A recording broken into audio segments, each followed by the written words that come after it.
Hi hello അസ്സാം വലൈക്കും നമസ്കാരം. ഞാൻ കമറുന്നീസ. കമറൂസ് ഗാർഡനിലേക്ക് എല്ലാവർക്കും സ്വാഗതം. എല്ലാവർക്കും സുഖമെന്ന് വിചാരിക്കണം കേട്ടോ. എനിക്കും സുഖം തന്നെയാണ്. അപ്പം ഇന്ന് രാവിലെ നമ്മുടെ പൂച്ചക്കുഞ്ഞുങ്ങൾക്ക് ചെറിയ ബെഡ് കൊണ്ടുപോയിട്ട് കൊടുക്കുകയാണ് കേട്ടോ. നമ്മളെ വീട്ടിലെ ബേബികൾക്കൊക്കെ വാങ്ങിയതായിരുന്നു. അപ്പോൾ ഇത് എന്താ പറയുക, അലമാരിയിൽ അങ്ങനെ ഇരിക്കുകയായിരുന്നു കേട്ടോ. അപ്പം നമ്മളെ പൂച്ചക്കുഞ്ഞുങ്ങൾക്ക് കിടക്കാൻ നല്ലൊരു സോഫ്റ്റ് ആയതും കൂടിയാണല്ലോ. അപ്പം അതിന് വേണ്ടി അവർക്കത് ഇട്ട് കൊടുത്തിട്ടുണ്ട് കേട്ടോ. നല്ല ഭംഗിയുള്ള പൂച്ചക്കുട്ടികളാണ്. നമ്മൾ പൂച്ചക്കുട്ടികളൊക്കെ ഇഷ്ടമുള്ളവരൊന്ന് കമൻറ്റ് ചെയ്യണം കേട്ടോ. എന്താ പറയുക, നമ്മളെ കുഞ്ഞുമക്കളെ പോലെ തന്നെ തോന്നും കേട്ടോ. അവരൊക്കെ ഇങ്ങനെ എടുത്ത് ഇങ്ങനെ എന്താ പറയുക, ഒരു ഭയങ്കര സോഫ്റ്റാണ് കേട്ടോ. ചെറിയ മക്കളും കൂടിയാണല്ലോ, കണ്ണൊന്നും മിഴിച്ചിട്ടില്ല. പിന്നെ പേടിയുണ്ട് കേട്ടോ. കാടൻ പൂച്ച എന്നൊക്കെ പറയില്ലേ, നമ്മുടെ ആൺപൂച്ച വന്നിട്ട് എന്തെങ്കിലും ചെയ്യുമെന്നില്ല പേടിയുണ്ട്. അപ്പോൾ കഴിഞ്ഞ പ്രാവശ്യം വേറൊരു പൂച്ച പ്രസവിച്ച് കിടന്നപ്പോൾ നമ്മളെ ആൺപൂച്ച വന്നിട്ട് കടിച്ച് അവരെ എന്താ പറയുക കൊന്നിരുന്നു കേട്ടോ. അപ്പോൾ ആ ഒരു പേടി നന്നായിട്ടുണ്ട്. എങ്കിലും ഒരു സൈഡിലൊക്കെ മറച്ച് കൊടുത്തിട്ടുണ്ട് കേട്ടോ. അപ്പോൾ അതൊക്കെ കഴിഞ്ഞിട്ട് നമ്മൾ കുറച്ച് ചക്ക ഉണ്ടായിരുന്നു കേട്ടോ. ആ ചക്കയൊന്ന് ഫ്രിഡ്ജിൽ മാറ്റി വെച്ചതായിരുന്നു. അപ്പോൾ അതൊക്കെ എടുത്തൊന്ന് വെള്ളത്തിലിട്ട് ആ കട്ടയൊക്കെ തുടച്ചിട്ട് നമ്മൾ അടിപൊളിയായിട്ടുള്ള ചക്ക ഉണ്ടാക്കേണ്ട, നമ്മളെ ചക്ക വരട്ടുക. അപ്പോൾ അതിന് വേണ്ടി കുറച്ച് മഞ്ഞൾപ്പൊടി മുളക് പൊടി ഇട്ട് കൊടുത്തിട്ടുണ്ട്.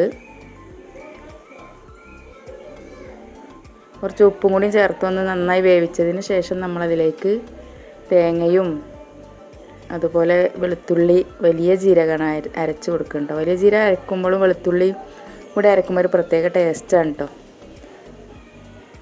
അതുപോലെ കുറച്ച് ചെറിയ ഉള്ളി ഇട്ട് കൊടുത്തിട്ടുണ്ട്.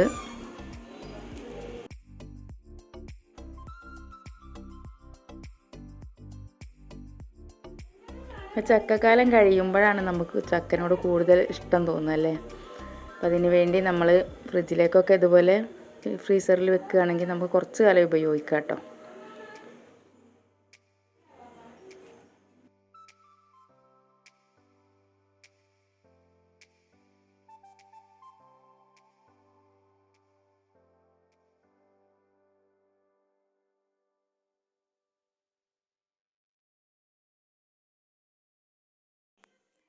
അതിന് ശേഷം കുറച്ച് മീൻ കിട്ടിയിട്ടുണ്ട്, അതും കൂടെ പൊരിച്ചെടുക്കുന്നുണ്ട്. പിന്നെ ഇന്ന് സാമ്പാറാണ് കേട്ടോ. അടിപൊളി സാമ്പാറാണ് ഉണ്ടാക്കണത്. വെണ്ടക്ക വെച്ചിട്ടാണ് കേട്ടോ. അപ്പോൾ ചെറിയ ഐറ്റം കുറച്ച് വെണ്ടക്ക അധികം കിട്ടിയിട്ടുണ്ട്. അപ്പോൾ അത് വെച്ച് പിന്നെ കുട്ടികളൊക്കെ വന്നത് കാരണം നമുക്ക് കറിയൊക്കെ കുറച്ചധികം വേണം കേട്ടോ. അപ്പോൾ അതിന് വേണ്ടി സാമ്പാറാണ് വെക്കണത്. അതിലേക്ക് പരിപ്പൊക്കെ വേവിച്ചെടുത്തിട്ടുണ്ട് കേട്ടോ. പിന്നെ ഒക്കെ എണ്ണയിലൊന്ന് വഴറ്റിയതിന് ശേഷം നമ്മളതിലേക്ക് സാമ്പാർ പൊടി ഒക്കെ ഇട്ട് കൊടുക്കുന്നുണ്ട്. പിന്നെ ഉലുവയൊക്കെ ആദ്യം തന്നെ പൊട്ടിച്ചെടുത്തിട്ടുണ്ട്. വീഡിയോ ഇഷ്ടപ്പെട്ടാൽ ലൈക്ക് ചെയ്യാൻ ഷെയർ ചെയ്യാനൊന്നും മറന്നു പോകല്ലേ. ഫ്രണ്ട്സുകൾ ഷെയർ ചെയ്ത് സപ്പോർട്ട് ചെയ്യണം കേട്ടോ.